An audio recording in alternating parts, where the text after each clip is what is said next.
Asalamu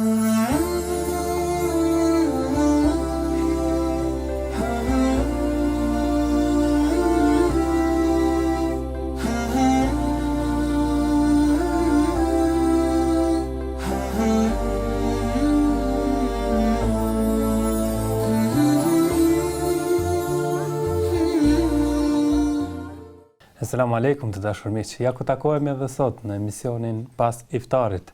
Është kjo një mbrëmje tjetër ku do të shoqërohemi në vazhdim për të sjellë disa videolidhje të tjera, disa biseda të tjera që do të keni rastin të ndiqni në vazhdim të këtij emisioni. Sigurisht do t'ju mirpresim edhe juve që të na telefononi për të na treguar se si kaluat gjatë këtyre ditëve të Ramazanit. Ndërkohë në studio jam si zakonisht me kolegun Vegim Rashiti e herë edhe me zërin e regjisë. Po, është e kuptueshme po janë këto ditë të iftarit. Me ndonë ndonjëherë problem i caktuar. Sigurisht shkoj edhe kjo ditë, tashmë jemi futur në ato 10 netët e fundit që nga mbrëmë, është dita 21 që sa po kaloj. Dhe sonte pra do të shoqërohemi me shikuesit tanë me këtë emision, do të mirpresim që eventualisht nëse kanë diçka për të na treguar teleshikuesit do të mirpresim me shumë dëshirë për të kuptuar se si po kalojnë gjatë këtyre ditëve, çfarë po bëjnë, por padyshim ajo pjesa e pandryshueshme e emisionit tonë janë videolidhjet, të cilat do të kemi dy videolidhje të tjera në emisionin sonte, do të kemi hoxhën Enes Gogën nga Peja, me të cilin do të flasim për padrejtësinë. Ndërkohë do të kemi një reportazh që flet për librin i cili lë gjurmë, padyshim është Kurani i Madhreshëm, libri që ndikimin që ka ky libër në jetën e besimtarëve padyshim, si dhe do të kemi një videolidhje tjetër në cilën do të flasim me drejtorin e medresesë mesme Alaudin në Prishtinë, zotri Jakub Çunakun, do të bisedojmë edhe me të për procesin mësimor, për aktivitetet që po ndodhin gjatë Ramazanit e kështu me radhë. Sigurisht. Ndërkohë tani do të shohim nëse e kemi të inkuadruar me videolidhje hoxhën Enes Goga, do ta mirpresim në emision hoxh, po dëgjojmë? Po ju dëgjoj. Shpresojmë që të keni pasur iftar të këndshëm sot dhe të keni kaluar bukur apo jo? Po alhamdulillah. Lusë Allahun e Madhreshëm që edhe këtë ditë sot, të cilën e kemi agjëru, Allah inshallah e ka pranu prej neve. Amin. Ashtu sikur edhe Vegimi e potencoj, dua unë edhe njëre ta nënvizoj me tekst të veçantë. Ne nga mbrëm kemi hyrë në 10 netët e fundit të muajit të bekuar të Ramazanit, të cilat net janë netët më të mira, netët më të bekuara, netët më vlerë tek Allahu i Madhreshëm për faktin se brenda këtyre 10 netëve të fundit të muajit të bekuar të Ramazanit gjendet nata e madhe e Kadrit. Pa. Në të cilën natë Allahu i plot fuqishëm e zbriti Kur'anin famlart dhe e cila natë është një mirësi, një dhurat e jashtëzakonshme për mbar ummetin e Muhamedit a.s. nga se Allahu i Madhreshëm nëpërmjet kësaj nate neve dëshiron të na begatoj me mirësi dhe begati të pafundta, nga se vlera dhe pesha, mirësitë dhe begatitë e kësaj nate janë më shumë se sa 1000 muaj. Prandaj edhe i dashuri ynë Muhamedi sallallahu alaihi wasallam në 10 netët dhe ditët e fundit nga muaji i bekuar i Ramazanit e shpërfaqte një mobilizim të papar, një përkushtim të jashtëzakonshëm, ku edhe shtratin e tij e palonte, që i bie se minimalisht ka bë gjumë Rasuli alayhis salam, duke qenë i përkushtuar në netët e fundit të muajit të bekuar të Ramazanit. Prandaj na mbetet neve ta kemi frymëzim, model dhe yrnek të dashurin ton alayhis salam, që të mos lejojmë as dështimin më të voglin të mundshmin, ne duke e falur namazin e teravive, duke lexuar Kur'an, duke përmendur Allahun dhe duke u lutur në përgjithësi, duke ofruar ndonjë sadaka të mundshme e kështu me radhë. Prandaj na qofshin për hajër të gjithëve këto ditë dhe Allahu na begatoft me mirësit, bekimet dhe bereqetet e kësaj nate neve, familjet tona, mbar popullin ton dhe mbar ummetin e Muhamedit alayhis salatu wassalam. Amin.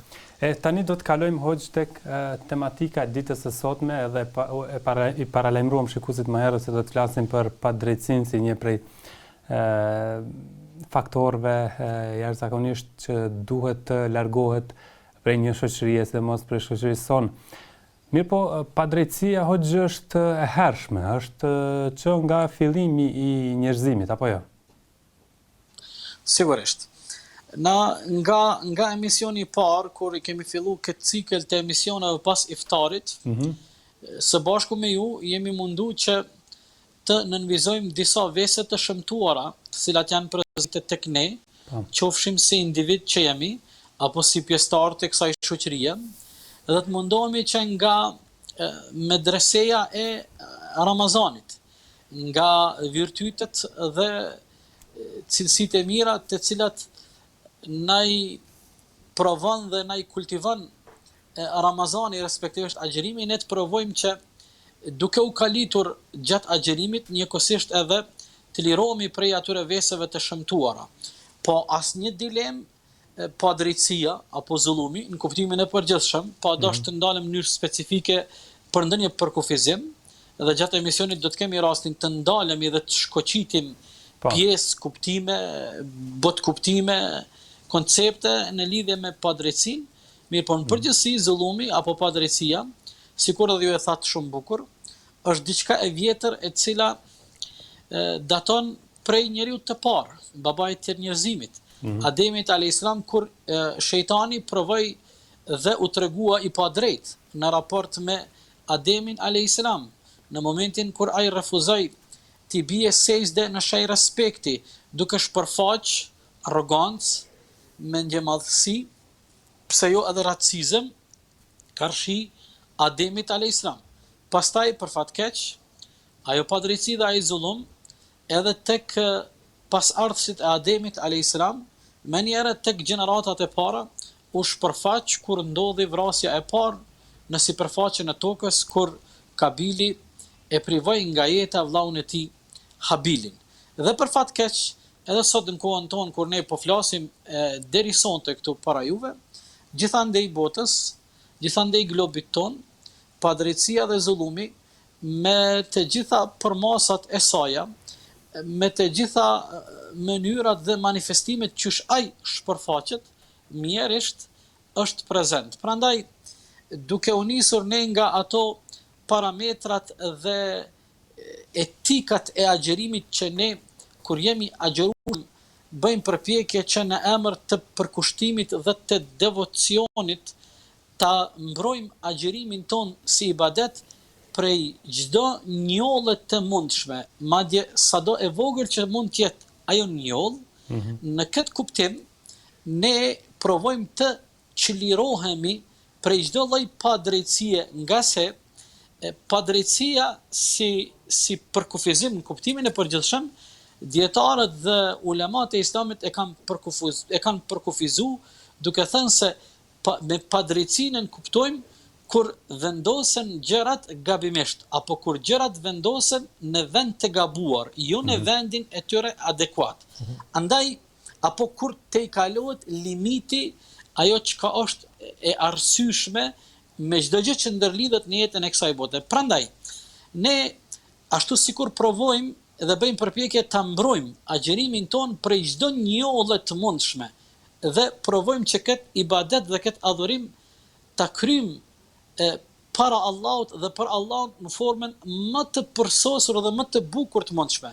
Në këtë frym, ne provojmë që të gjitha veprimet dhe sjelljet tona, fjalët tona dhe qasja jonë në raport me të tjerët, po ashtu të jetë me këtë kujdes, që të mos e lëndojmë dhe të mos i shkaktojmë askujt ndonjë zarar apo të tregohemi të padrejt.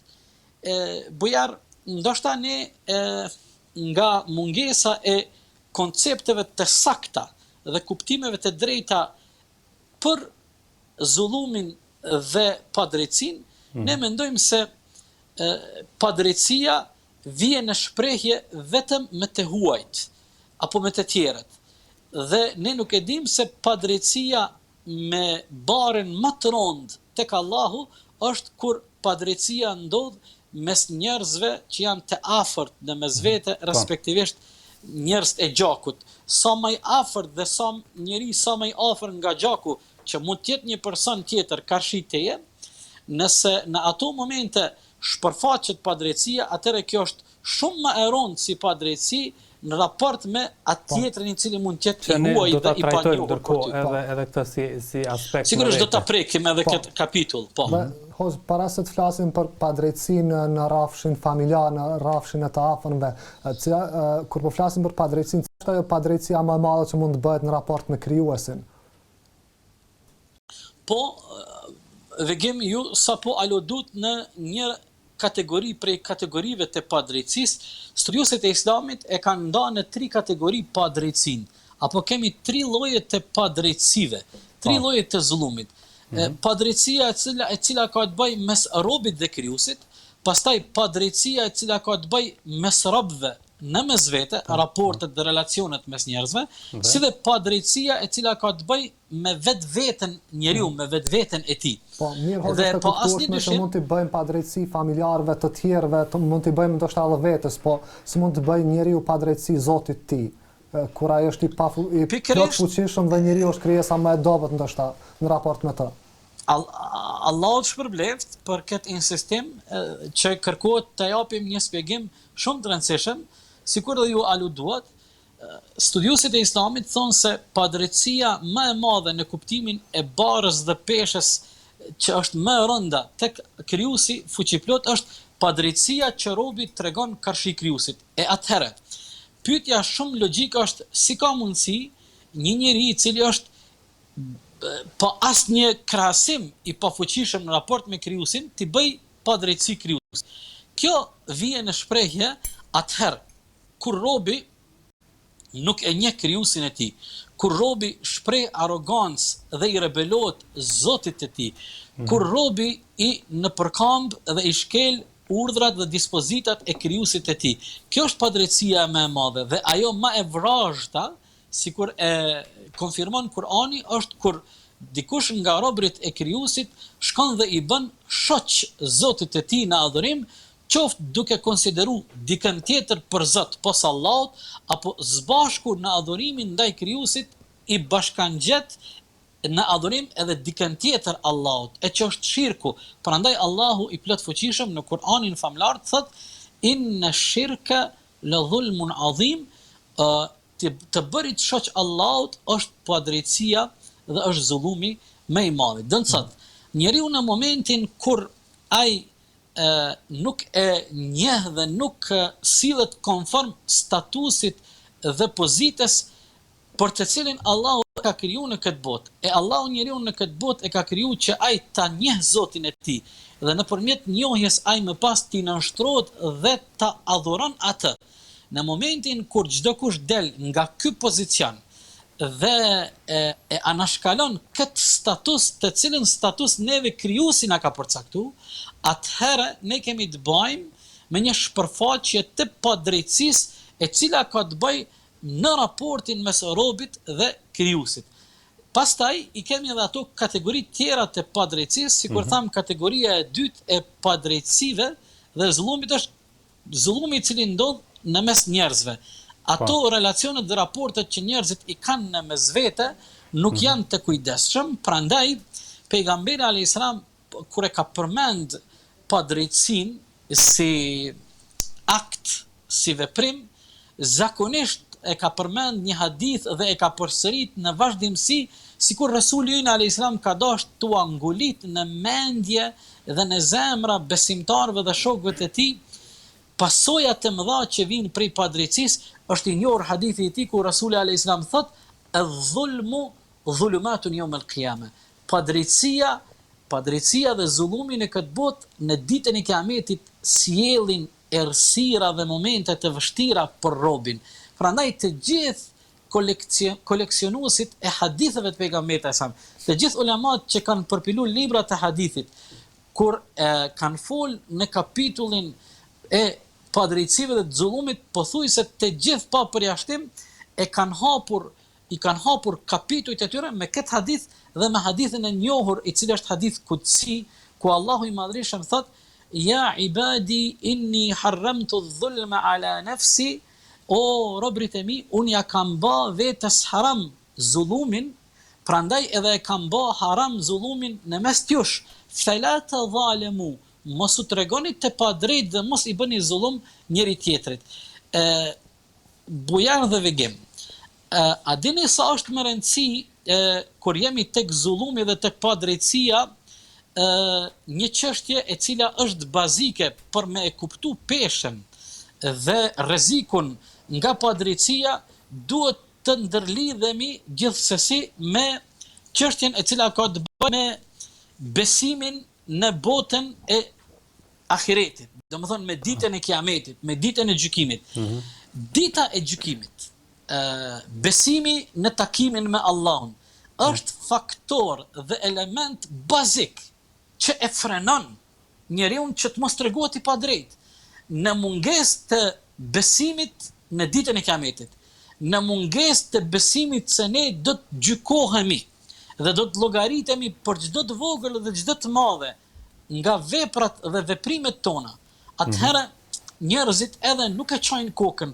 Prandaj është shumë rëndësi njerëzit gjithmonë kur dojnë poezojnë me e bë një të keqe, apo kur dojnë dikuj me ja bë një dëm dhe një zarar, ata e motivojnë dhe e frenojnë veten me lloj-lloj motive dhe frymëzime që ndërlidhen me ditën e kiametit. Poezojnë, thonë, ne i tutemi natës vorit, ne i frigojmë jetës në varr, ne i frigojmë urës së siratit, ne i frigojmë takimit me Allahun, kur do të dalim para tina, ne do të japim llogari dhe gjevap, do të llogaritemi dhe do të pyetemi për të bamat tona.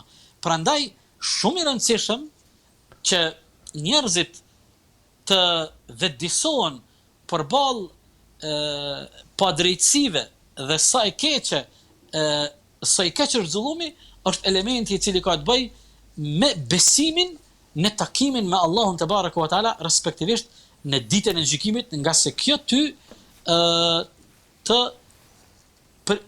të frenon, të ndalë që mos me leju ne vetës të bëjmë çka mundemi. Prandaj edhe ne në popullin ton thon, e kemi nga pleqt ton, nga të parë ton, nuk është mirë njeriu të bën çka t'i vije dore. Nuk është mirë njeriu të bën çka të mundet. Domthonë duhet diçka të ndalë njeriu që ai të mos veproj çka mundet dhe çka din. Mirë po, pikërisht është friga ndaj Allahut, friga nga padrejtësia, friga se në momentin kur i përlym dhe i njollosim duart tona me padrejtësi, atëherë ne do të paguajmë një fakturë. Ajo e ka një kosto. Në këtë botë edhe në botën tjetër. Prandaj krejt këto janë motive që besimtarin e ndalin dhe e bëjnë që ai ta kontrollon edhe egon e tij, edhe mllefin e tij, edhe ndjenjen e urrëties, edhe ndjenjen për hakmarrje e kështu me radhë. Dhe kemi kategorinë e fundit, po e përmbylli, për llojeve të padrejtësisë. Edhe kjo më duket mjaft interesante, hoq, pra është doni të dilni tek padrejtësia ndaj vetvetes. Si është e mundur kjo të ndodhë? Pra personi t'i bëj padrejtësi vetvetes. Po Kurani famlart dhe Muhamedi yni i dashur sallallahu alaihi wasallam na tregojnë se njeriu i mirë dhe i shkret është atëherë kur më shumti i bën zullum dhe tregohet i padrejt me vetveten e tij. Si tregohet njeriu i padrejt me vetveten e tij? Njeriu tregohet i padrejt me vetveten e tij atëherë kur ai ik nga vetja e tij. Kur ai refuzon dhe kundërshton me njoft veten, kur ai provon me dal nga natyrshmëria dhe mundohet të jetë ndryshe, jo vetja. Se njeriu në momentin kur është vetja, atëherë atij i flet natyrshmëria. E kur njeriu i flet natyrshmëria e njeh Allahun, dhe kur njeriu e njeh Allahun, atëherë ai i përulet, i nënshtrohet dhe i bindet krijuesit dhe Zotit të tij. Pra nuk ka nevojë të shtiret në asnjë moment. Absolut. Në fakt ai edhe kur shtiret, ai vetëm e ka mashtruar vetveten e tij. Dhe prandaj kjo është padrejtësi. Prandaj është zullum. Nëse pastaj dëshirojmë ne të analizojmë aspektet praktike, çka din ky njeriu me bo, kur nuk e njeh veten, kur ik prej natyrshmërisë, kur i rebelohet krijuesit, me të vërtet është për të qajt. Do të thotë kur njeriu devijon dhe lajthitet dhe zhytet në për rrugë të shfrenimit, aq poshtë din me ra ky njeri, për të cilin Allahu te baraka wa taala për këtë njeri Allahu kërkoi prej melexhve që ti përulën shaj respektin njeriut, mirë po, ja që kur ky njeriu largohet prej natyrshmërisë së tij dhe largohet prej mësimeve të Zotit, bjen në një nivel shumë të ulët, madje edhe në nivel më të ulët se sa shtazët. Dhe me të vërtet, ndonjëherë ne kur dëgjojmë dhe kur lexojmë në kronikat e zeza, habitemi. Si ka mundësi njeriu me mbyt poezojmë prindët e tij. Si ka mundësi njeriu me mbyt dhe me privu nga jeta fëmijët e tij. Si ka mundësi njeriu bashkëshortën e tij me privu nga jeta. Si ka mundësi njeriu poezojmë pasurinë që e fiton me djers të shkon dhe ta harxhon e ta shpenzon pa fije ndërgjegje në bigjoz e familja dhe fëmijët e tij dvuajnë për një kafshat goje. Si ka njeriu mundësi që të zhytet në rrugët e narkomanisë? Si ka mundësi? Po. A nuk janë krejt të shembuj që tregojnë se sa i pa drejt është njeriu me vetveten e tij atëherë kur largohet nga vetja dhe nga natyrshmëria e tij? Sigurisht se kjo është ma shumë se sa e qartë dhe e prekshme. Po, Hoxhi përmendet disa lloje të padrejtësive në raport me njerëzit, në raport me të tjerët, veçanërisht familjen. A janë prezente sot këto dukuri në shoqërinë tonë? Si e vlerësoni ju situatën në shoqërinë e sotme? Po, na tham edhe njëherë dua ta nënvizoj. Po. Mëkati dhe e keqja e zullumit gjithmonë mëkati është i rëndë dhe gjithmonë ka pasoja kur kemi prezent zullumin dhe padrejtësinë. Mirë po, kur kjo ndodh brenda njerëzve që janë të afërt dhe brenda njerëzve që janë të gjakut, kjo është hala më e rëndë. Kapitullin e veprave të mira, ne kur japim sadakaja në parim e pason mas sadakas pason shpërblimi. Mirë po kur sadakaja i afrohet njerëzve nevojtar e që janë edhe të afërt, atëherë shpërblimi këtu është double, është i dyfisht. Edhe për shkak të sadakas si vepër e mirë, po edhe për shkak të mbarvajtjes së lidhjeve farifesnore. E njëjta ndodh edhe me kapitullin e veprave të këqija. Do të thotë zullumi aty ku është prezent janë edhe gjunaat dhe pasojat, damet, kostoja që e përmban në vete padrejtësia. Po kur kemi të bëjmë me zullumin dhe padrejtësinë brenda antarëve të një familje, brenda njerëzve të afërt, kjo është shumë më e rëndë dhe gjunoi është shumë më i madh.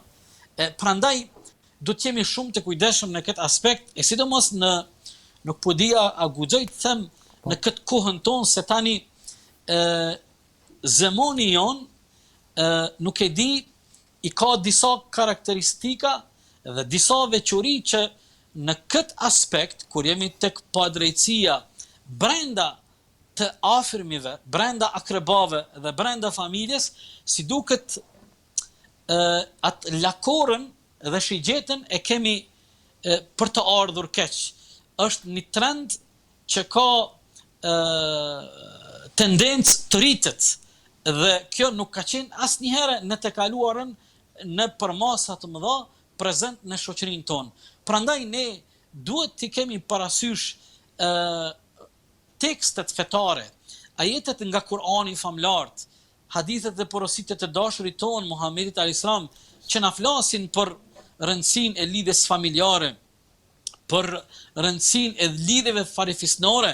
Poezojmë pejgamberi alayhis salatu wassalam thot ura siratit qëndron mbi dy shtylla nesër në ditën e Kiametit. Njëra shtyllë e ka emrin shtylla e emanetit, ndërsa shtylla tjetër e urës së siratit që ura qëndron sipër këtyre dy shtyllave është mbarvajtja dhe forcimi i lidhjeve farefisnore. kur kemi të bëjmë me padrejtësinë në raportet brenda familjes dhe të afërmive, zakonisht kemi të bëjmë me disa lloje të padrejtësisë që shpërfaqen në ndarjen e trashëgimisë në mënyrë jo të drejtë, kur dikush përfiton më shumë nga pasuria e trashëguar e të tjerët privohen dhe u paksohet padrejtësisht e drejta e tyre. Apo kur fjala vije, kemi të bëjmë me një lloj tjetër të padrejtësisë e që është mjaft e shëmtuar dhe që është mjaft e rënd brenda familjes, e cila ka të bëjë kur prindrit, baba dhe nana, i zoti i shtëpisë e shkel dhe e tradhton emanetin në familjen e tij, ku ai përkujdeset dhe angazhohet që fëmijët e tij edukojnë me ato është padrejtësia më e madhe që ata që kanë llokun, që kanë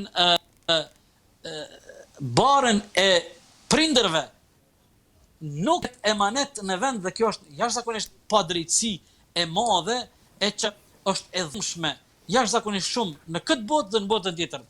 Bujan dhe vegim,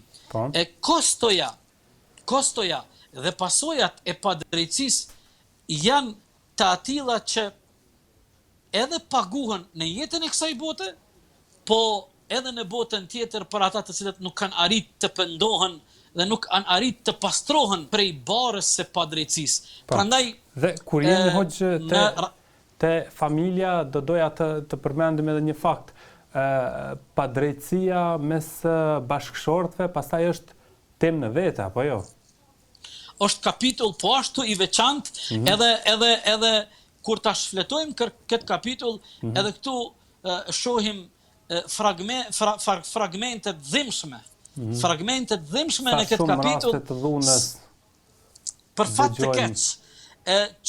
Qoftë kur një çift bashkëshortor janë brenda martesës dhe nuk divorcu, mirë po, ajo martesë është copa dhe dhuna fizike, padrejtësitë e ndryshme janë prezente, po ashtu kemi edhe fragmente nga ky kapitull i dhimbshëm i padrejtësive mes jetës së bashkëshortëve kur ata divorcohen.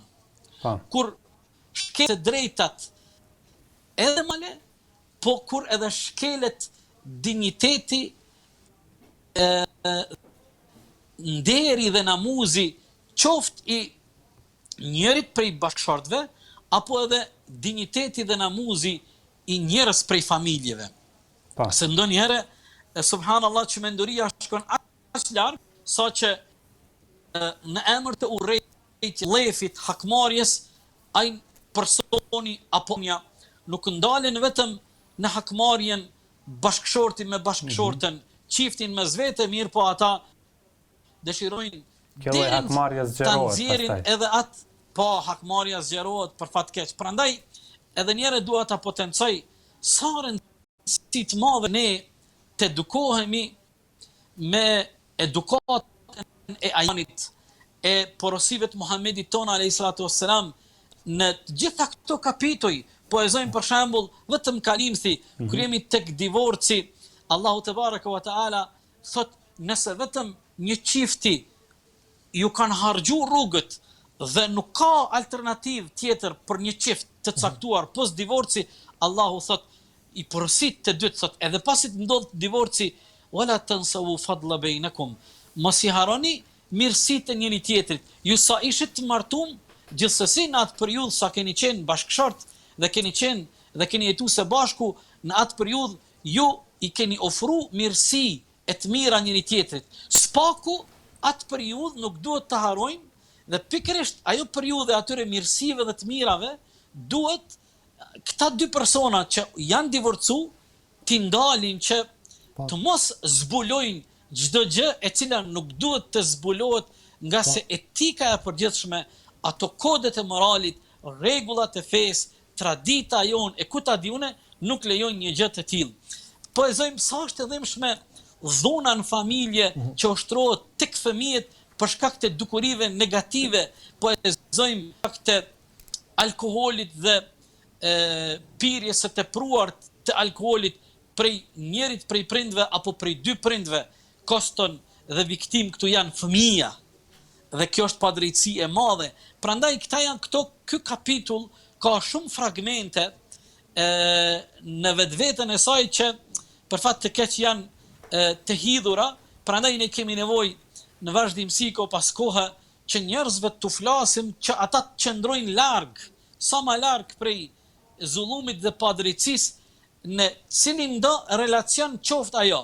Edhe ajo padrejtësia mes robit dhe Zotit, edhe ajo padrejtësia në relacionet tona në mes vete, pastaj raportet tona brenda familjes me të afërt e kështu me radhë. Po, hoqë përmendet edhe ndarjen, divorcin, zakonisht njëri nga bashkëshortët është më i lënduar për diçka që ka ndodhur brenda martesës dhe pastaj ajo shfrytëzohet si një motiv për hakmarrje, ndoshta për t'ia zbuluar gjitha tmetat bashkëshortit tjetër.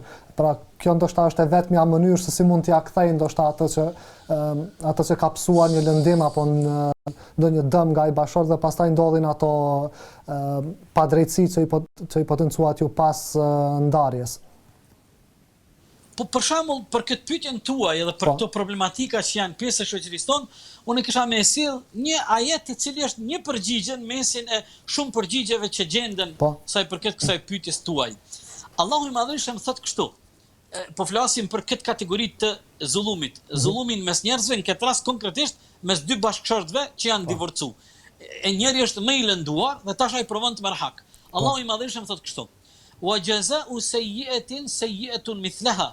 Thot e keqja le të kthehet me të keqen në mas të njëjtë. Mirë po, dëgjoni, nuk përfundon ajeti, vazhdon ajeti thot. Fa man afa wa aslaha. Thot mirë po, ata që e kanë forcën që të falin dhe të përmisojnë raportet. Kjo është më e mirë tek Allahu. Tani Allahu na jep këto dy mundësi. Nëse ti vetëm po insiston me marr, atëra haku yt duhet të jetë në të njëjtën masë sa e dëmtu. Dhe kjo tani është shumë e vështirë, për shkak se njerëzit e kanë kogja problem lefin dhe urrejtjen dhe ndjenjen dhe dashurin hakmarrjen. Po është ajo tjetra më e mira që Allah na inkurajon që ne të falim, të provojmë që e drejta jon të dorë nga hakun që ta fitojmë. Megjithatë, zakonisht në raportet dhe në aktet shumë e madhe dhe prezente për fat për cilës do palqoj edhe njerë dua të them se kur ndodhin gjëra nuk mesin të paprek dhe nuk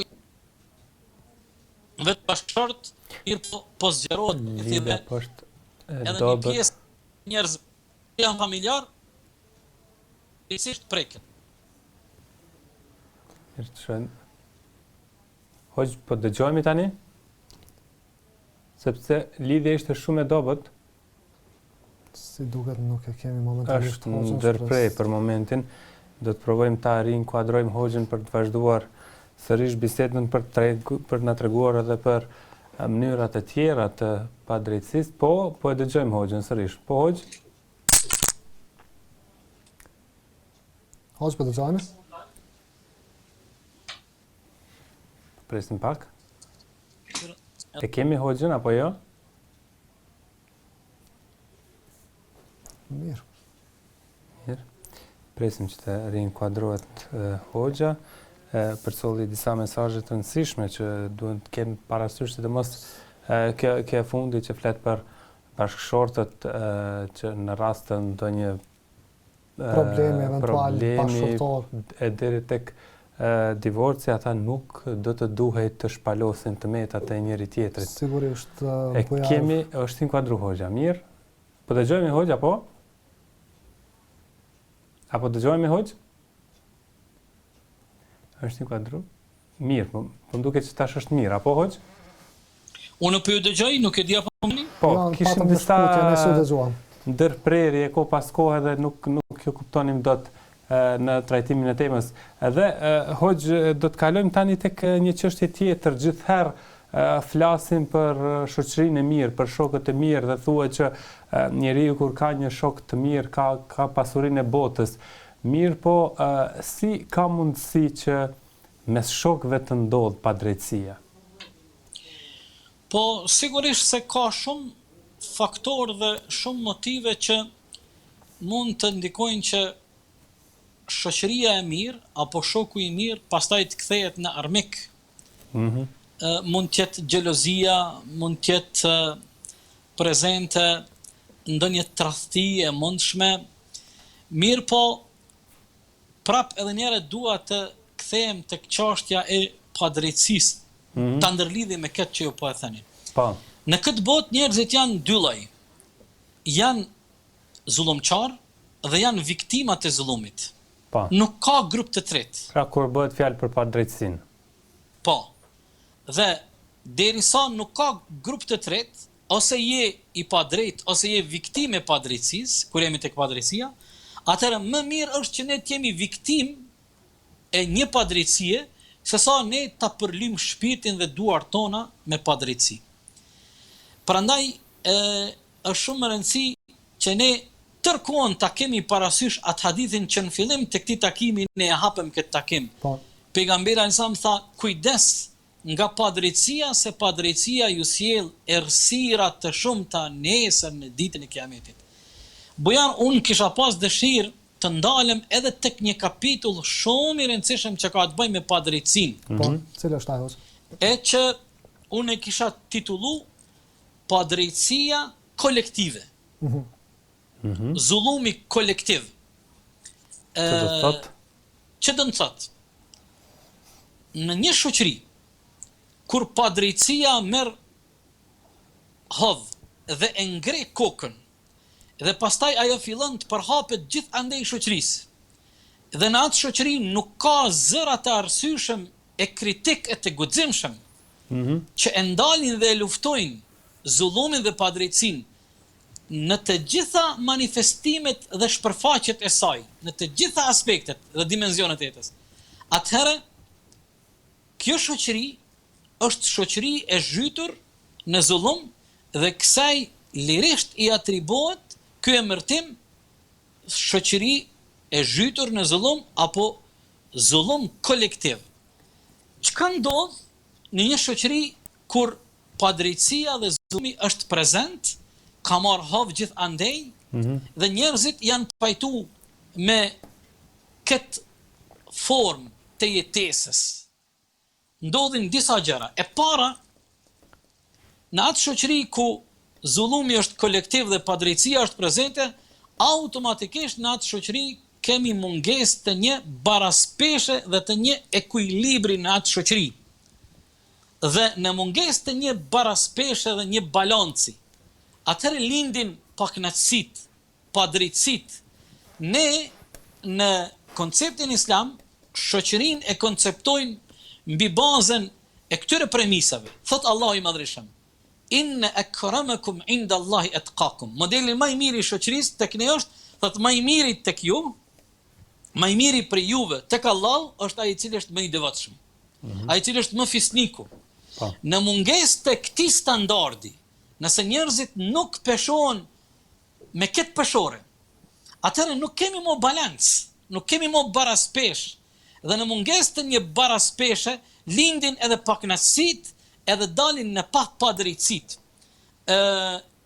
Në një karakteristikë dhe një veçori tjetër kur zullumi kolektiv është prezent, abuzohet me pasurinë kolektive. Abuzohet padrejtësisht me pasurinë e njerëzve. Kjo është e dhimbshme. Do të thonë njerëzit e bëjnë kabull dhe njerëzit e pranojnë këtë lloj të jetesës. Do të thonë kur abuzohet me pasurinë e njerëzve padrejtësisht. Për shembull, si ndodh kjo? Pikërisht. Njerëzit të cilët po e zojmë kanë përgjegjësi që shoqëria ju ka besu përgjegjësi. Nëse ata provojnë me abuzu me të mirën e përgjithshme dhe qytetarët pajtohen me këtë formë, atëherë ne të gjithë jemi bashkëpjesëmarrës në të keqen. Një shembull tjetër. ne nuk do të lejojmë që një grup i vogël i njerëzve për interesa caktume dhe interesa vetanake të rrezikohet pjesa dërmuese e shoqërisë. Po e zojmë njerëzit të cilën merren me dukuri negative, fjala vije, fajdja dhe kamata dhe krimi i fajdeve. Kjo e dëmton pjesën dërmuese të shoqërisë. Ata që përfitojnë gjithnjë janë pakic. E vërtet. Pastaj çka ndodh kur një shoqëri zullumi është kolektiv dhe ka marrë hovë, ndodh që të shkelen të drejtat e njeriut. Të shkelen të drejtat e njeriut.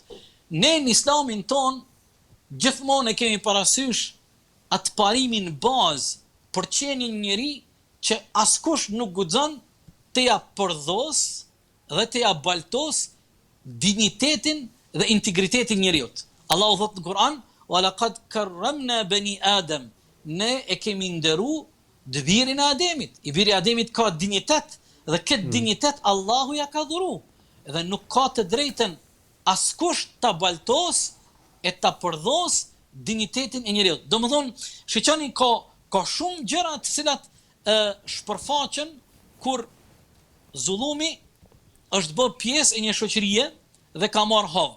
Si do të reagojmë ne në situata të këtilla, nëse këto janë prezente, po e zojmë në vendin ton apo në shoqërinë ton?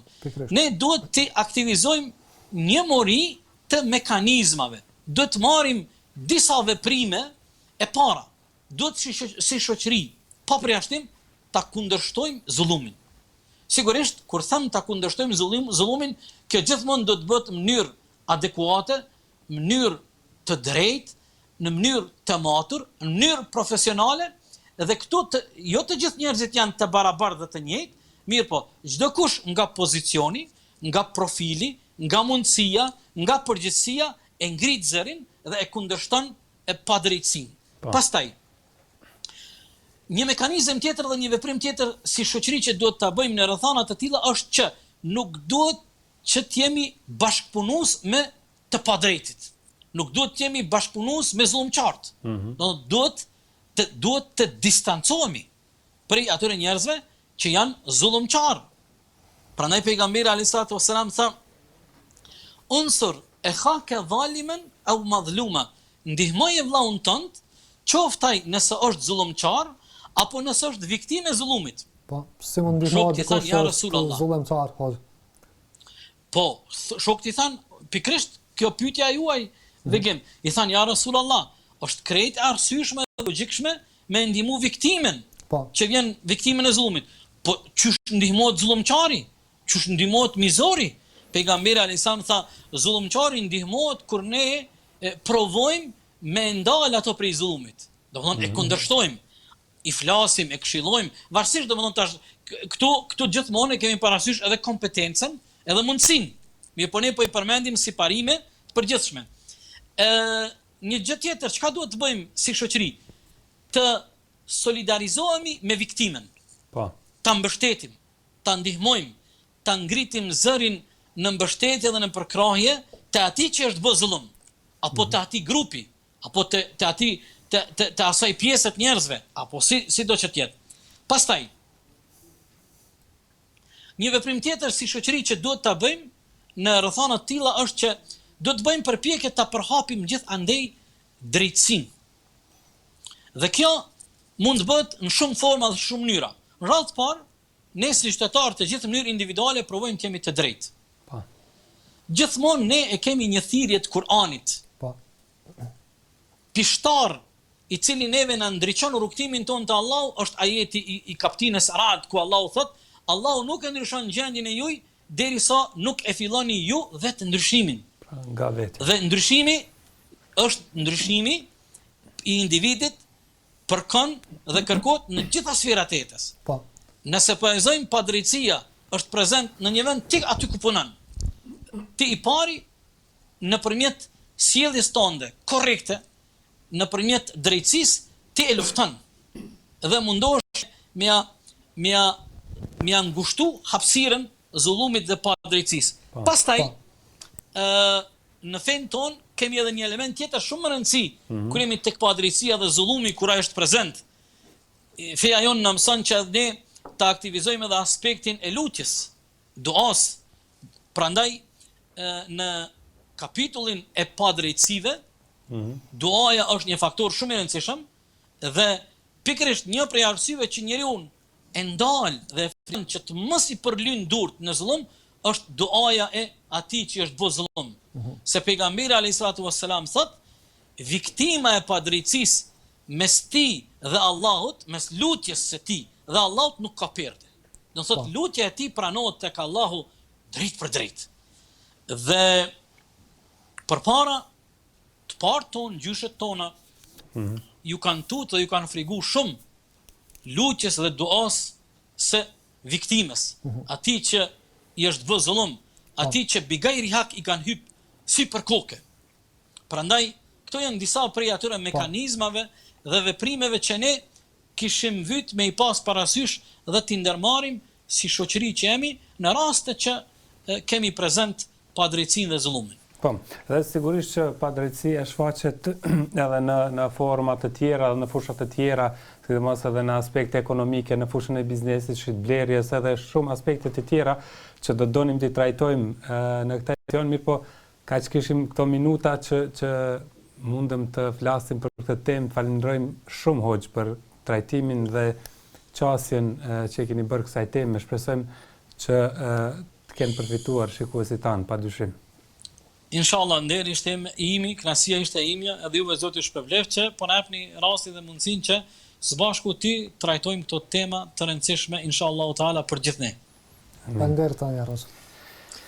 Pra patëm hoxhën Enes Goga, i cili e trajtoi këtë tema për padrejtësi, shqetësim për të gjithë, sigurisht. Sigurisht një temë trajtuar në ato tre kategoritë, padrejtësia ndaj krijuesit që mund të bëhet, padrejtësia ndaj krijesave, që fillon ndoshta edhe nga familja fatkeqësisht, e pastaj edhe në shtresa të tjera të shoqërisë ndaj më të lartëve shoqërisë, padrejtësia në aspektin ekonomik, ato të pronave, që ku ne shpesh kemi pasur rastin që ndoshta për një pllën tokë, për një mec siç njihet në popull, të kemi vrasje të shumta për këtë çështje dhe normalisht padrejtësia ndaj vetes, pra kjo ishte ajo temë trajtuar e shtjelluar nga hoxha në pika të detajuara për atë sa patë mundësi ta trajtojmë këtë temë, ndërkohë që tash do të ndjekim një material që ka të bëjë me Kur'anin si libri më me ndikim. Atëherë ne të dashur të shikues ndjekim këtë material, pastaj rikthehemi në studio me një tjetër video lidhje.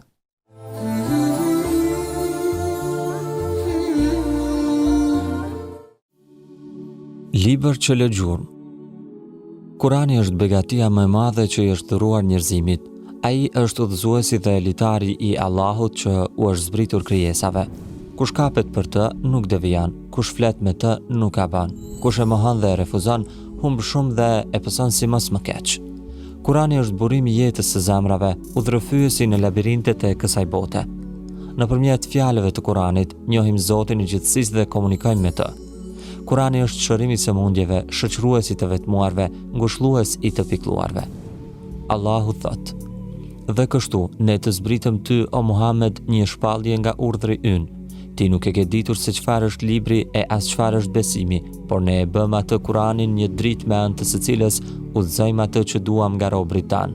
Ti, o Muhammed, me të vërtet udhëson për rrugë të drejtë, rrugën e Allahut, të cilit i përket gjithçka që ndodhet në qiell dhe në tokë. Vërtet që në fund të gjitha çështjet i kthehen Allahut për gjykim." Surja Shura, ajetet 52-53. Si që shohim në këta ajet, përmendet gjendja e të dërguarit para shpalljes, atëherë kur ai nuk kishte idenë se çfarë mund të jetë një libër si Kurani, as besimi si koncept. Megjithë këtë, pasi i u shpall Kurani, ai u bë mësuesi i njerëzimit dhe njohësi më i miri i besimit. Në përshkrimin që i bëri të dërguarit, Ibn Abbasin ndër të tjera theksoi bujarinë e tij, e cila spikatej më shumë në muajin Ramazan, kur takohej me engjëllin Xhibril dhe ja lexonte ajetet që i kishin zbritur deri në atë kohë. Këtë shtim të ndjeshëm të bujarisë së tij gjatë Ramazanit, dietarët e ndërlidhin me ndikimin e Kuranit tek ai. Dhe sigurisht se ka edhe shumë shembuj të tjerë që flasin për këtë ndikim në jetën e të dërguarit, e po ashtu edhe në jetët e besimtarëve të tjerë. Në ajetin 122 të surës Enam thuhet: A barazohet i vdekuri që ne ngjallëm dhe i dham dritë me të cilën ecën midis njerëzve, me atë që është në errësirën nga e cila nuk del dot? Ky libër, pra, ndryshon gjendjen e njeriu deri në atë mas sa mund të thuhet se e nxjerr nga bota e të vdekurve në botën e të gjallëve.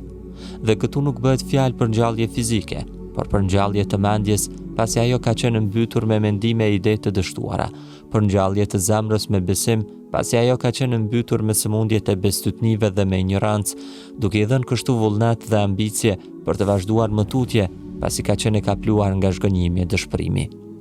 Nga këto ajete dhe shumë të tjera, kuptojmë se Kurani lë gjurmë të lexuesit i tij, duke udhëzuar drejt asaj që është e domosdoshme. Pikërisht një ndikim të këtill, me të gjitha kuptimet dhe kërkesat e tij, është ajo që ne duhet të kërkojmë nga ky libër. Leximi i Kuranit, pra, nuk duhet të bëhet vetëm sa për të fituar shpërblimin e leximit të shkronjave, por për të lënë gjurmë domethënëse në të gjitha dimensionet e jetës sonë.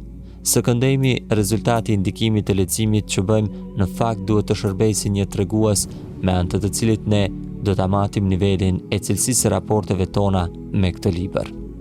Kurani famlar ka zbritur në periudhën kur letërsia e gjuhës arabe ka qenë në kulm. Në ajetin 37-38 të surës Yunus, Allahu u bën thirrje atyre që nuk besonin që të shkruajnë vetëm një sure të ngjashme me të, por ata nuk kanë qenë të aftë për ta bërë një gjë të tillë. Deri më sot, askush nuk arriti të shkruajë një gjë të ngjashme dhe kjo është rezultati i mrekullisë së tij. Allahu i Madhërisëm, fjalën e fundit në lidhje me këtë ka thënë kështu: Thuaj, edhe sikur të bashkoheshin njerëzit dhe gjinët për të sjellë një Kur'an të tillë, ata nuk do të mund të bënin si ky, sado që do ta ndihmonin njëri tjetrin. Kurani famlar, që është fjala dhe libri i Allahut të Madhërisëm në ajete të ndryshme të tij, si për shembull në ajetin e 23 të surës Zumar, veten e ka prezantuar në këtë mënyrë: Allahu e shpalli në mënyrën më të mirë të folmen librin e tij. Ndërsa në ajetin 103 të surës Ali Imran, atë e përshkruan si litarin e Allahut, për të cilin duhet të mbahen fort muslimanët. Në ajetin 256 të surës Bekare, Allahu për librin e tij thotë se është një lidhje e fortë për të cilin duhen të mbahen njerëzit. Siç thuhet edhe në ajetin e 57 të surës Yunus, është një burim i shërimit, udhërrëfyes dhe një mjet i mëshirës. Buhariu në veprën e tij Edeb bën të ditur se Muhamedi a.s. në formën e miratimit të gjitha këtyre që përmendëm, ka thënë se fjalët më të drejta janë fjalët e Allahut, ndërsa udhëzimi më i mirë është udhëzimi i Muhamedit a.s. Kurani famlar së pari fton njerëzit ta njohin Allahun dhe t'i besojnë atij. Në këtë libër janë dhënë edhe dispozitat përkatëse mbi besimin e fesë islame, ritet, moralin dhe ligjet fetare. Kurani na informon në lidhje me unitetin dhe veçoritë e Allahut, jetën në botën e amshuar, parajsën dhe ferrin. I drejtohet mendjes së njeriu dhe i bën thirrje për të menduar thellë në lidhje me krijimin e tij dhe harmoninë e universit. Përkujton në ekzistencën e dimensionit metafizik që te kalon njohjen njerëzore. Në ajetin e 29 të surës Sad, në lidhje me këtë thuhet kështu: Ky është libër i begatshëm, ne ta shpallëm ty këtë që t'i studiojnë argumentet e tij dhe që të marrin mësim prej tij ata që kanë mend.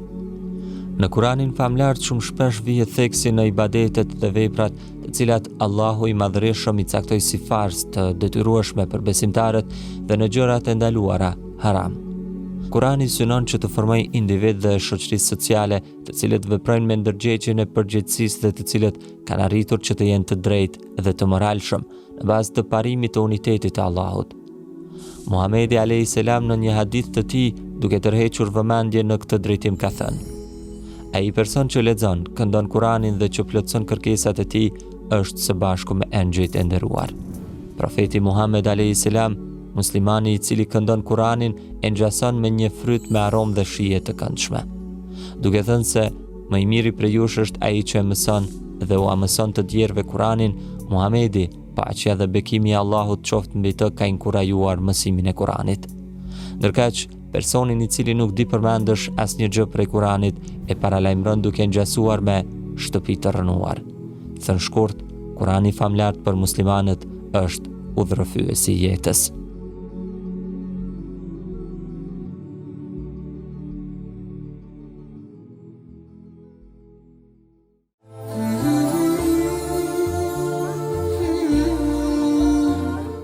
Jemi rikthyer të dashur miq për të vazhduar tutje me emisionin Pas Iftarit dhe është koha që ne t'ju mirpresim edhe juve që të na telefononi për të bërë pjesë e këtij emisionit, na tregoni se si po kaloni gjatë Ramazanit edhe gjatë këtyre ditëve të mbetura.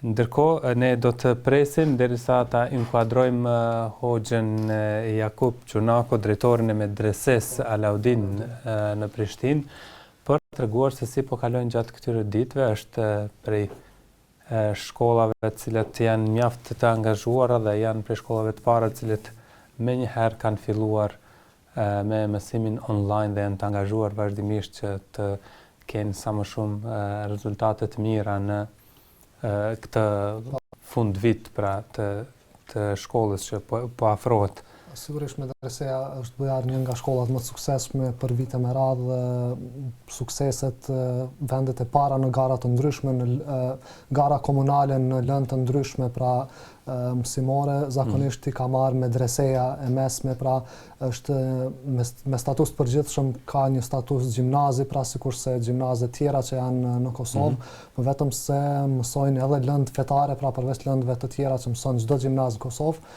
thjesht ka edhe numër të shtuar të lëndëve që janë lëndët fetare, dhe në parim do të dukej se nxënësit e medreses janë të stërngarkuar, duke pasur gjitha lëndët që i ka një gjimnaz normal, pastaj shto këto edhe numrin tjetër të lëndëve fetare, ndoshta do të dukej sikur janë padyshim janë ndoshta dyfish më të ngarkuar se sa nxënësit e tjerë të gjeneratës së tyre, por serioziteti që tregohet në punë, në mësimdhënie dhe vetë vullneti i nxënësve që vijojnë medresen tregon se sasia me cilën ngarkohen ta nxënës nuk është problemi, por është qasja se si atyre u qasën dhe vullneti që kanë ata për të mësuar, pastaj për të treguar sukses edhe në lëndët, në garat komunale, në lëndët e përgjithshme, por edhe në ato fetare pastaj për cilat ata do të veçohen nëse do të studiojnë lëndë të përgjithshme në Kosovë apo do të studiojnë shkenca islame.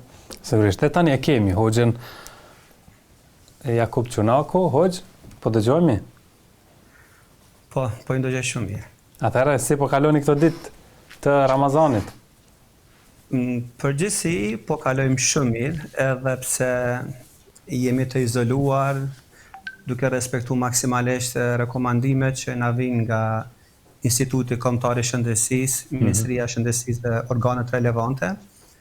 Por megjithatë, jemi duke kaluar përderisa kemi shëndetin dhe shohim që numri të shëruarve çdo ditë më shumë vjet duke u rritur dhe numri të infektuara është në ramje sipër, kjo na bën të gjithëve të ndiejmë shumë mirë. Po. Dhe Hoxha, keni mbajtur ndonjë aktivitet në medrese, në kuadër të medreses për nder të muajit Ramazanit, sigurisht tani në ndonjë formë tjetër?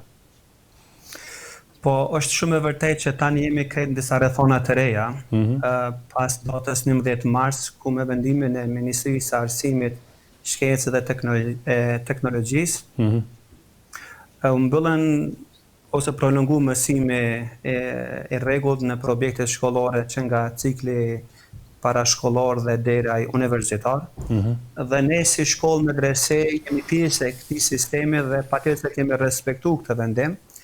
Dhe çdo gjë ka psu ndryshime.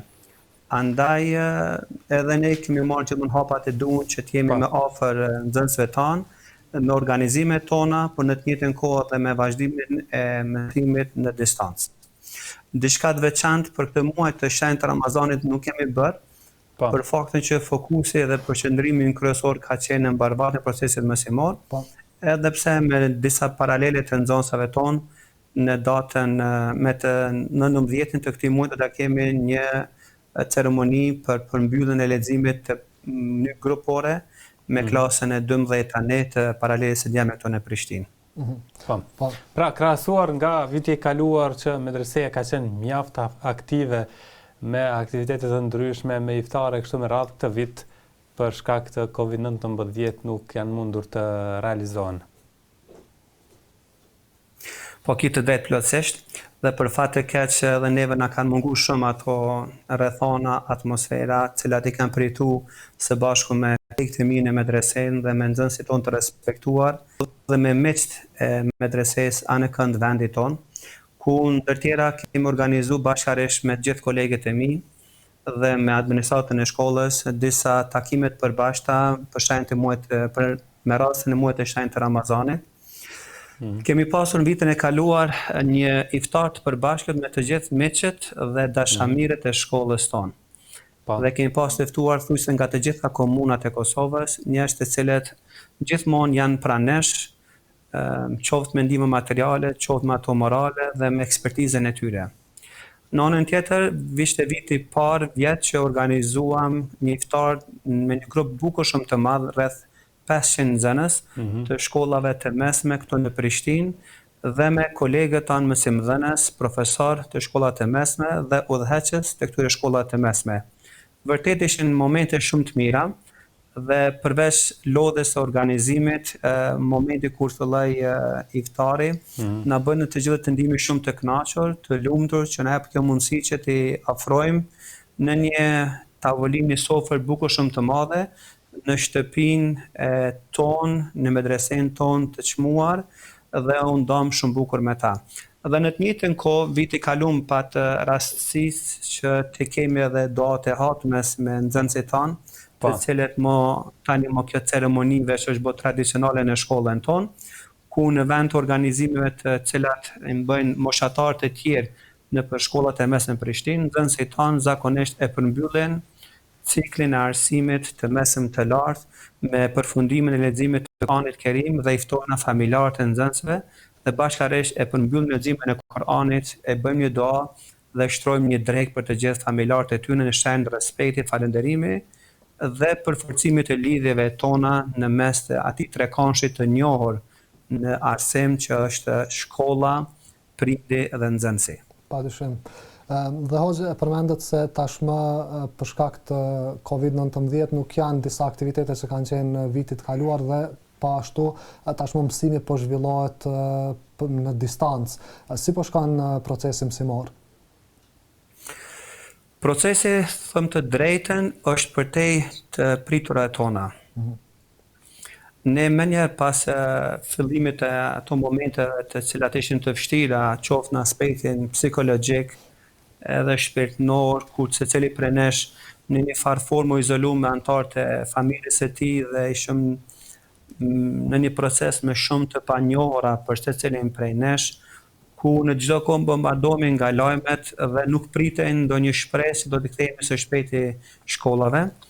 Atëherë bashkë me kolegët e mi të respektuar në medresen Alaudin, të cilët ju prin aktiveve të lëndëve, dhe me administratën e shkollës kemi mbajtur disa takime virtuale nëpërmjet platforma që na ofrohen tani në internet, të cilat janë free në përdorimin e tyre, si qëndron Google Classroom ose Zoom e kështu me radhë. Olëm dhe diskutum gjitha mundësi që kemi para nesh në mënyrë që nxënësve tanë t'ju afrojna mundësinë e vazhdimit të procesit mësimor në distancë, përderisa në një periudhë ku do të kthehemi prapë në bankat e shkollës. U organizuam shumë shpejt dhe kemi filluar menjëherë në fund të muajit mars thujse, të ku një 2 javë faktikisht kemi pasur një prolongim, derisa dhe u dakorduam me orarin, me ndamjen e orëve, me organizimin dhe fal një përkushtimi të madh të mësimdhënësve tanë, të cilët me shumë kënaqësi dhe me shumë gatishmëri për të udhëzimet tona dhe me shumë zell ju kanë përbërë të gjitha rekomandimeve tona, kemi arritur që ta vazhdojmë procesin mësimor duke mos na humbur thujse as në orën mësimit. Qëllimet dhe synimet tona në realizimin e këtij projekti, thënë të drejtën, kanë qenë që le të mundohemi të arrijmë që nxënësit tanë t'i largojmë prej ekraneve televizive sadopak, t'i largojmë nga përdorimi i tepruar i rrjeteve sociale dhe të mojmë përqendrimin dhe fokusin e tyre në mësim. Dhe me shpresë do të arrijnë rreth 70% deri në 80% të totalit të nxënësve të jenë prezent në ligjërat tona. Dhe sa janë në bazë të ditarit online. Dhe sa janë ambientuar tashmë edhe vetë mësimdhënësit, edhe vetë nxënësit me këto metodë të re mësimore? Fillimi ka qenë i vështirë, thëmë të drejtën, ka qenë ndërsa u adaptuam pak në përdorimin e platformës duke kërkuar pasforda dhe qasje dhe si mund ta kontrollosh një orë mësimore duke mos rënë hapësirë përdorim mikrofonave. besuri dhe përvoja desa fillonin se cilin nxënës të qep me pasportë me ID meeting e kështu me radhë. Por thujse java parë ka qenë thujse paksa problematike, java e dytë ka qenë çdo send normale, për faktin që na thujse në çdo javë kemi marrë takime të rregullta me të gjithë mësimdhënësit tonë dhe kemi raportuar për gjitha sfidat që po përballemi në implementimin e mësimit në distancë.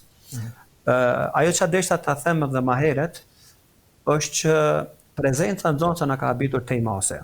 Dhe këto ka treguar një kulturë, një edukat që kanë fituar nxënësit tonë në respektimin e rregullit të brendshëm të shkollës, në dashamirësinë e tyre të pashembull në raport me zënien e diturisë, e mënyrë të veçantë në respektimin e shkollës dhe mësimdhënësve tanë.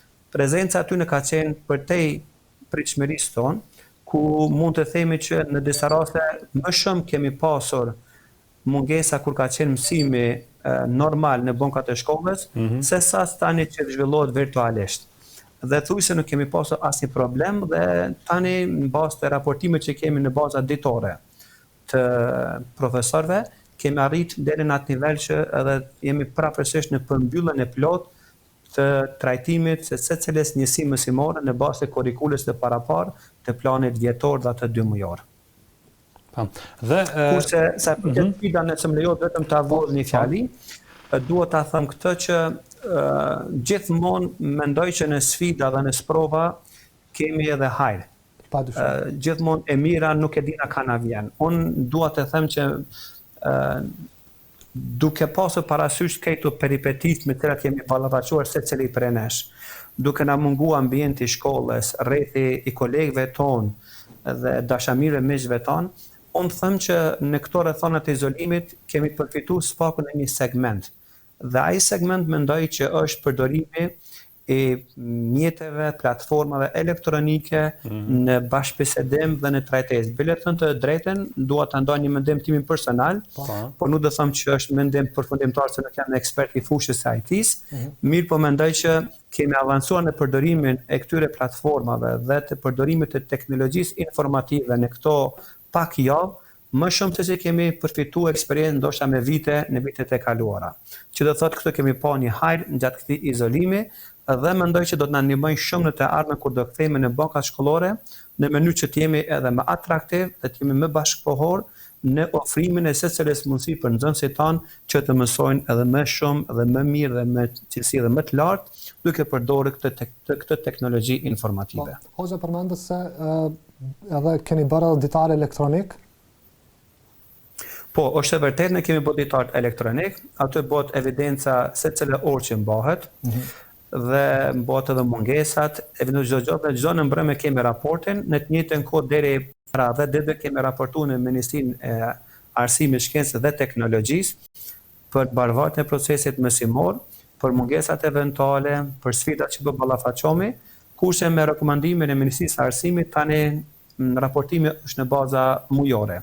Kështu që kemi ditar elektronik, jemi duke vendosur secilën element dhe gjësen që është e nevojshëm në këtë ditar elektronik fal punës mirë që ka bërë administrata e shkollës tonë. Po, dhe shkurtimisht këtu te diktari elektronik do doja të ndalishim pak, a mendoni se do të ishte udhës që të ketë ditar elektronik edhe pas pandemisë në atë aspektin që prindrit janë më të informuar se çfarë po ndodh me fëmijët e tyre në shkollë, sa janë ata aktiv, cili është suksesi i tyre duke pasur mundësi që të shohin gjithçka çfarë po ndodh me fëmijën e tyre në shkollë.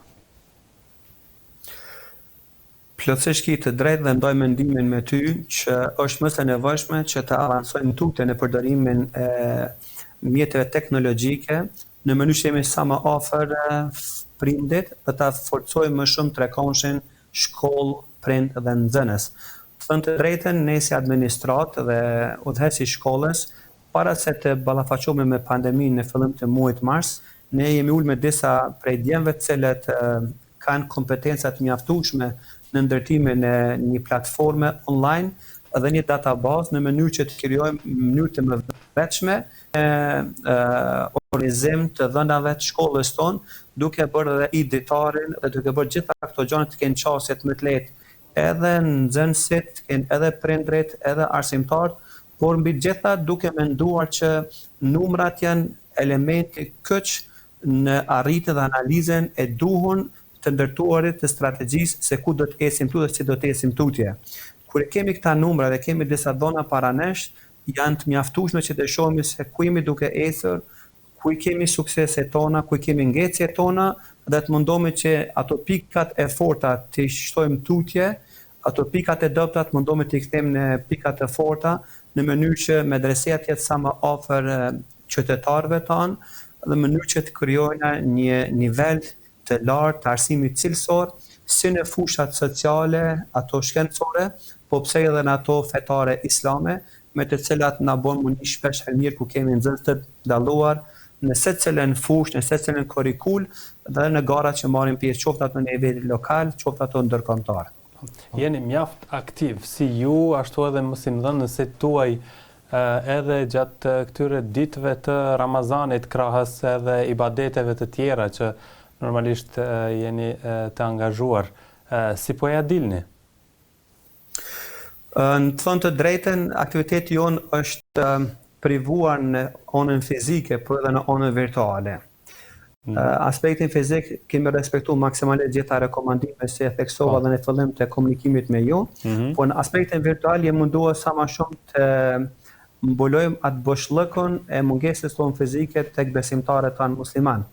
Andaj duke qenë nga shtëpia dhe në përdorimin e këtyre mjeteve elektronike, na është mundsuar një çështje më lehtë, më efektive, po mendoj edhe më produktive që jemi më afër falë platformave dhe rrjeteve sociale. Andaj kjo neve na bën shumë mirë për mundi, edhe në anën tjetër kur e shohim që gati që në shumë rrjete sociale duke qenë nga Facebook apo YouTube apo Instagram, kemi pasur se vjet një larmani të madhe të ofrimit të ligjërata të ndryshme nga kolegët e mi dhe nga gjithë hoxhallarët anëkën Kosovës, duke tentuar që sadopak të qëndrojnë afër besimtarëve.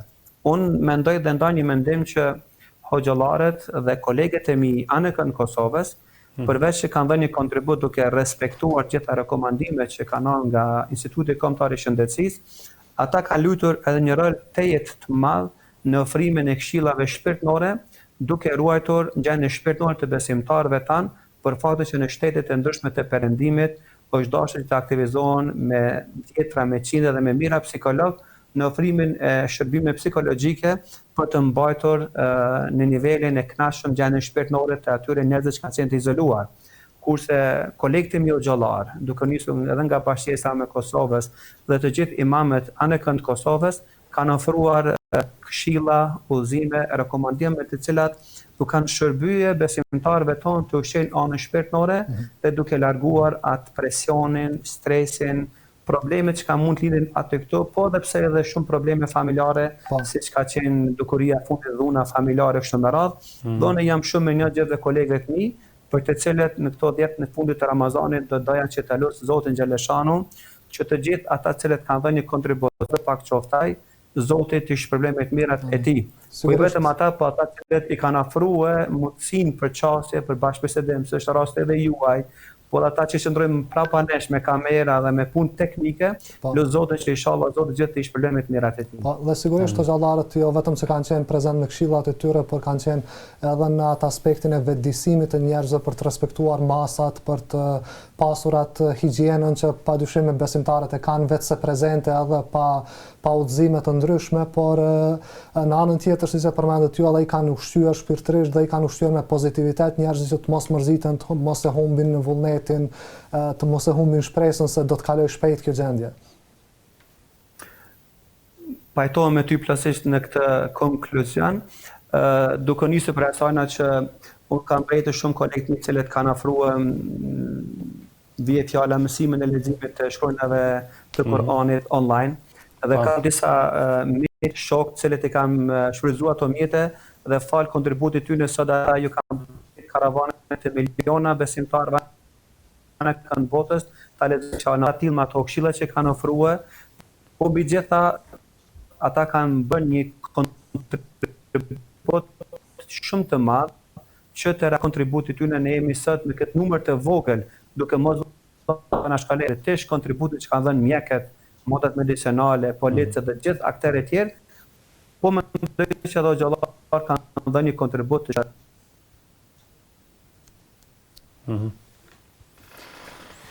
Është një ndërprerje se e shkurtër. Po. Unë po ju ndëgjoj. Po dëgjojmë sërish. Dhe do doja edhe pak hoqë t'i kthehemi çështjes së mësimit online, apo u mjafton nxënësve kjo që po marrin nga mësimi në distancë? Në bazë të komunikimit që kemi me disa prej nxënësve, kemi edhe disa përfundime të tyre persone ku thonë drejtori ndoshta do të ishte mirë të vazhdojnë mashtatore mësimin online. Se kështu po na pëlqen më shumë. Po ne kemi thënë se nuk është e mundur, po do të bëjnë diçka të bëjnë më atraktive këtë situatë. Po. Ne kemi orën momentalisht 40 minuta. Po. Mësimi tek ne fillon ora 10.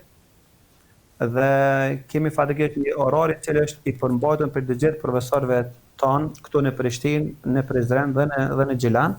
Dhe ne po mendojna që janë shumë eficient mësimdhënësit tanë, po hynë brenda orës së mësimit dhe tani janë me disa projekte, vlerësime që i bëjnë në bazë të udhëzimit të fundit që kanë nga Ministria e Arsimit, Shkencës dhe Teknologjisë dhe nga Drejtoria Komunale e Arsimit.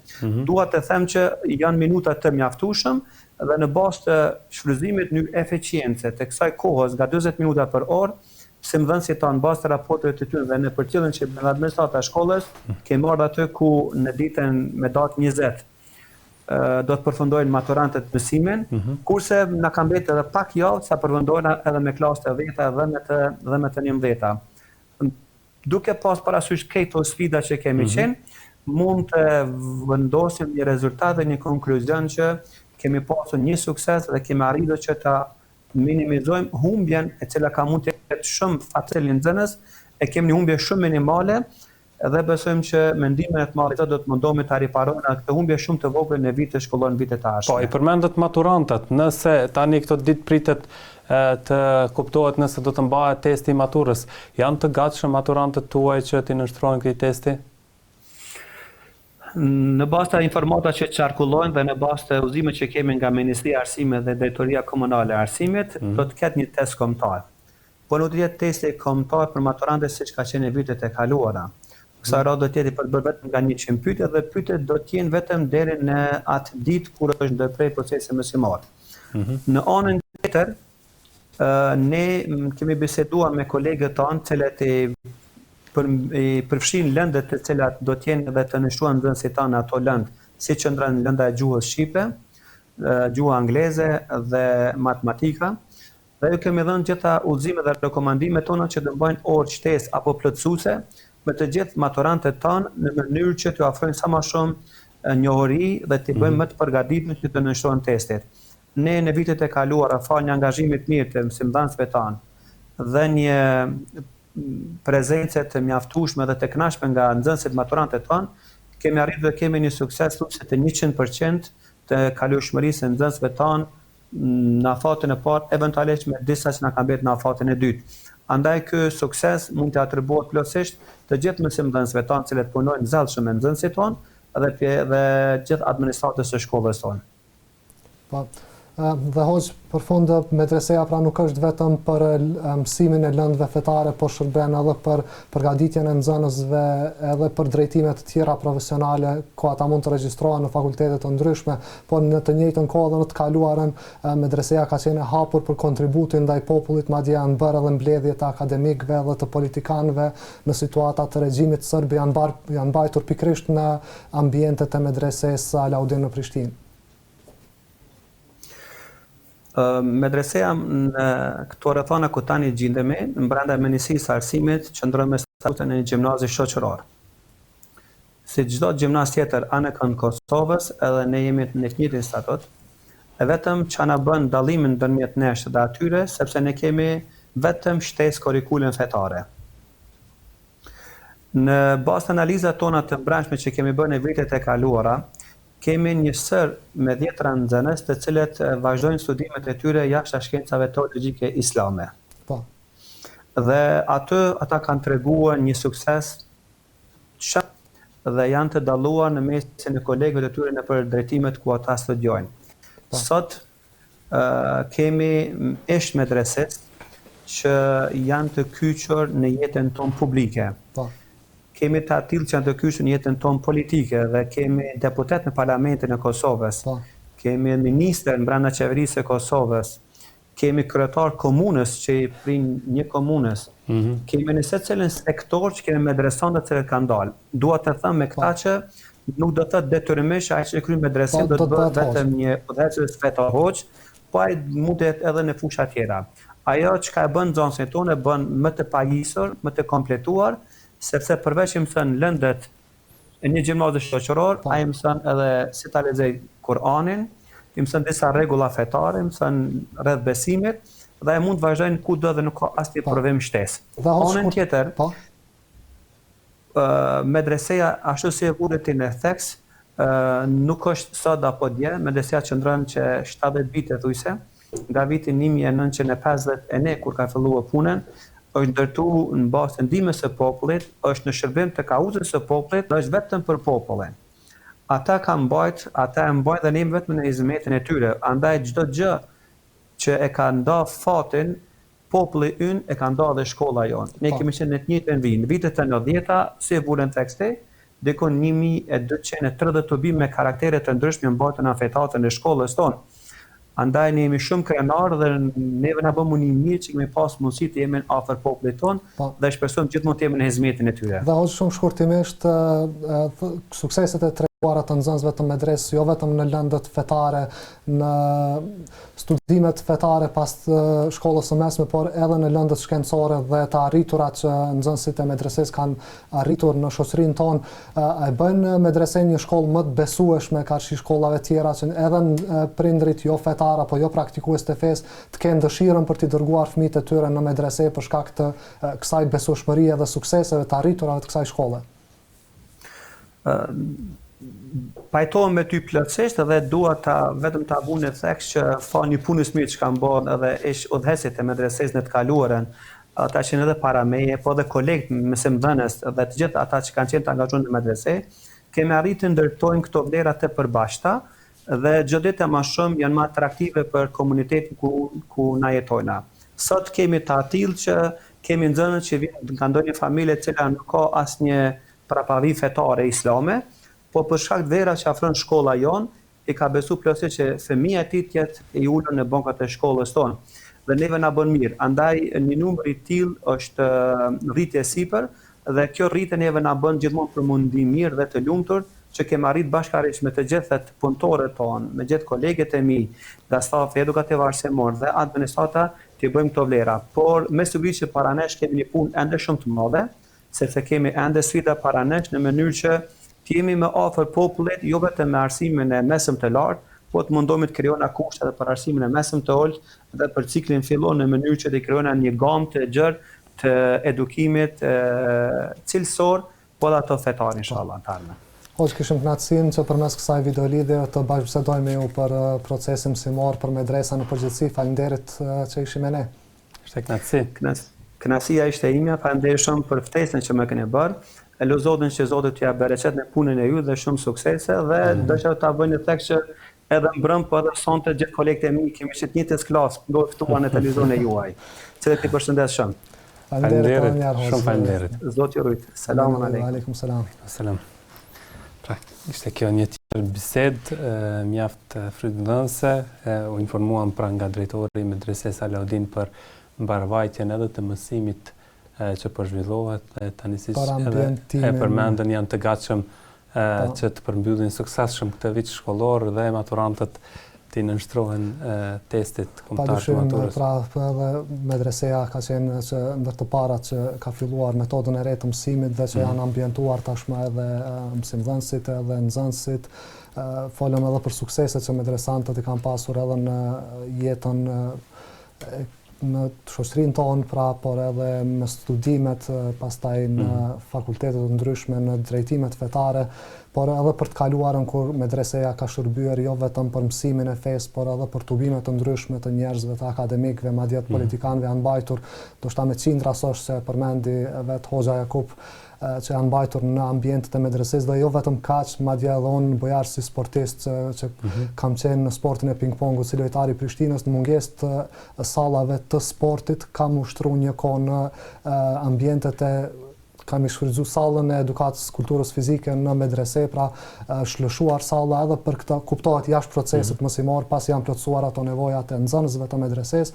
Pra, duke qenë se edhe një pjesë e sportistëve kanë qenë vetë medresant, andaj është shfrytzuar kjo mundësi dhe kjo afërsie e vetë nxënësve medresant me shkollën, që pastaj medreseja u ka lejuar vetë nxënësve duke qenë sportist profesionist, të ushtrojnë ambient të shkollës, njëkohësisht mandej edhe neve lojtarë sportistëve tjerë që nuk kemi qenë medresant, e kemi shfrytzu ambientet e medreses për të ushtruar dhe për të mos ngelur mbrapa kur kanë munguar sallat dhe kushtet për të ushtruar sportistët në sportet e tyre.